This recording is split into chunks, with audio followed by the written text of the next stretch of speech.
The Barbenheimer double feature is a dichotomy that has only been matched by the simultaneous release of Doom Eternal and Animal Crossing New Horizons. But unlike Doom Guy and Isabel, I don't envision a blooming friendship between the lead characters, because let me tell you, Oppenheimer is a doozy.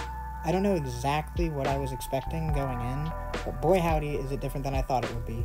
Before I delve into it, I won't really be going into spoilers, though it's based on real life, so you can't really spoil history, so I wouldn't call it spoilers. Also, this movie is rated R, so some aspects that I will be discussing are not safe for work. I would put headphones in if you haven't already, and I probably wouldn't watch this with your family unless, unless you want to do that, that's your call.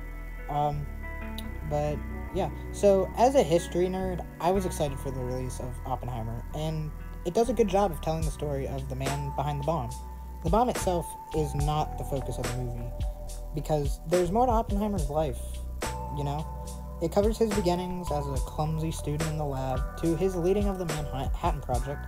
It continues to the Trinity test at Los Alamos, and it stops when Oppenheimer's security clearance renewal is revoked.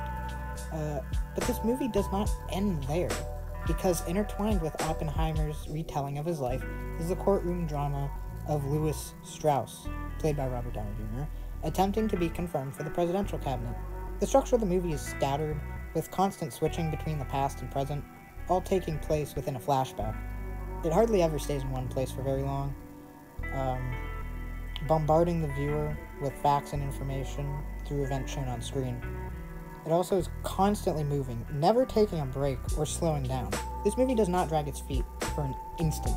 It never lets up, almost like an overstimulation of your senses. This works to the movie's benefit, though, because it makes it feel very stressful and overwhelming. Like almost how Oppenheimer, or I imagine how Oppenheimer felt at the time. It really does an amazing job of putting you in Oppenheimer's shoes, for better or for worse. I was anxious when the countdown for the bomb was happening, even though I knew that the bomb was going to work. I knew what was going to happen, but it still made me anxious. It was able to plant that doubt over information that I already knew, which I think is amazing for a movie to be able to do that.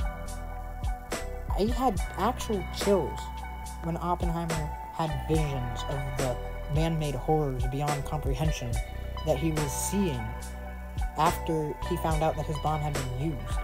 It felt real, it felt raw, which I get sounds kind of stupid, because, of course the movie would be real, because, it's based on real events. How would it not feel real? But it doesn't pull any of its punches.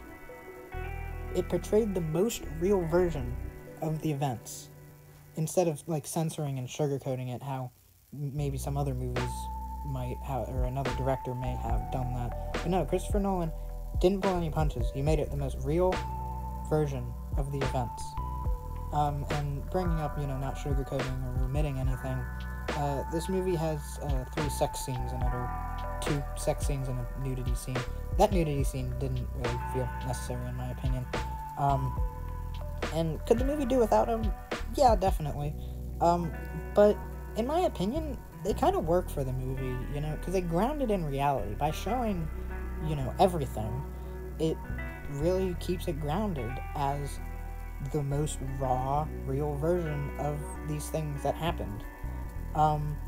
So just so, you guys watching are aware, if you go and intend to go see Oppenheimer, there is full-on female nudity and male nudity, though you can see the top half, but you can't see the lower half, really, at all, for either of them. So the most you'd have to worry about is just bare breasts, which, I'll be honest, still kind of jump-scared me a little, because I forgot that this movie was rated R, and I didn't see that it had anything about nudity in it, so when that first scene came up, I was like, oh goodness, good heavens, oh geez. Yeah. So just be aware of that if you do plan on going to watch it. Don't get jump scared like I did. The one issue with these scenes I do have is that during, I think it's the first one, there is a part in it where the woman, during intercourse, she goes over and grabs the Bhagavad Gita off of Oppenheimer's bookshelf and tells him to read from it. And you'll never guess what line he says. Take a guess. You'll get it right, for sure. Yeah, it's the "I am become death, destroyer of worlds" quote.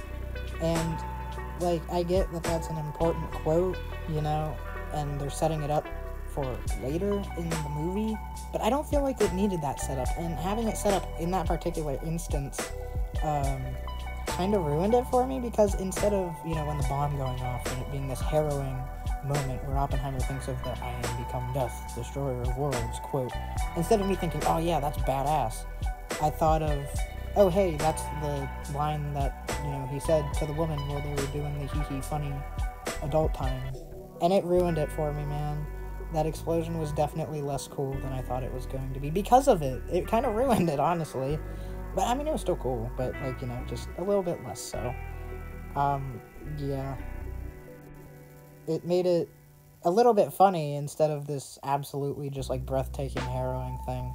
Also, which this part isn't the movie's fault, but when they mentioned the real-life scientist who worked for Germany, Werner Heisenberg, I couldn't help but think of, Heisenberg, Walter White, Breaking Bad, but that's just me,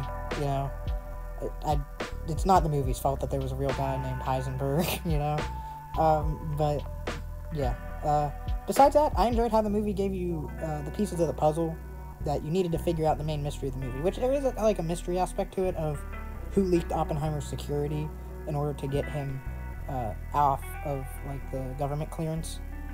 And I'm not going to spoil who it is, because it was really rewarding as a watcher, as a viewer, to sit there and be like, oh, okay, so this is that, and, have all the pieces for it, and be like, oh, that's the guy who did it. And then when the reveal comes at, the end of the movie, it's like, oh, yeah, I was right, or, or if you weren't right, then I think that if you go watch this, you should definitely try to figure it out yourself, and I'm not going to spoil that experience for anyone. And the acting also in this movie was incredible. The cast was absolutely stacked. You have Robert Downey Jr., Matt Damon, Rami Malek, Gary Oldman, Josh Peck from Drake and Josh, and even Devin Bostick, the guy who played Roderick in Diary of a Wimpy Kid, Roderick Rules, which feels like a really out of left field choice, in my opinion. But who knows, maybe it's not, and he just has a really successful acting career that I'm unaware of. But yeah, the internet's been having a field day with Josh Peck and Devin Bostick being in this movie, especially me, who, if you've seen that Josh Peck short that I made. So, but overall, this movie's just really good, as both a historical piece and a standalone movie. I'd give it a 9 out of 10, probably one of the best live-action movies I've seen recently, maybe even of all time, because I prefer animated movies, and I'll watch a live-action one every now and then, and this one's one of the best ones I've seen, for sure. It's just kind of a shame that, Barbie is doing better than Oppenheimer in the box office, but, that's understandable, because Barbie's not rated R, so it's going to have a wider appeal, for sure. And something else I'd just like to touch on a little bit, I know this is an Oppenheimer review, but I have not seen Barbie. I don't intend to go see Barbie at all until it comes out on streaming, and I can't believe some people are reviewing it higher than Oppenheimer. To me, it doesn't seem like there would be anything in that movie that would be better than Oppenheimer, but who knows, maybe when I do eventually see it, I'll be surprised. I've heard things about this movie that I don't really know what to think about, where people are saying it's a really good commentary on feminism and all this other stuff, and so who knows, maybe it is actually groundbreaking, I don't know, but yeah, that's gonna be pretty much it for me. If you enjoyed the video, be sure to like and subscribe. I've had a lot of subscriptions lately. I think we're up to 80 as time of recording this, which is amazing. We're getting really close to 100, which I think is outstanding. I'd love to keep going, see how far I can get. I've been thinking about doing something once I hit 100.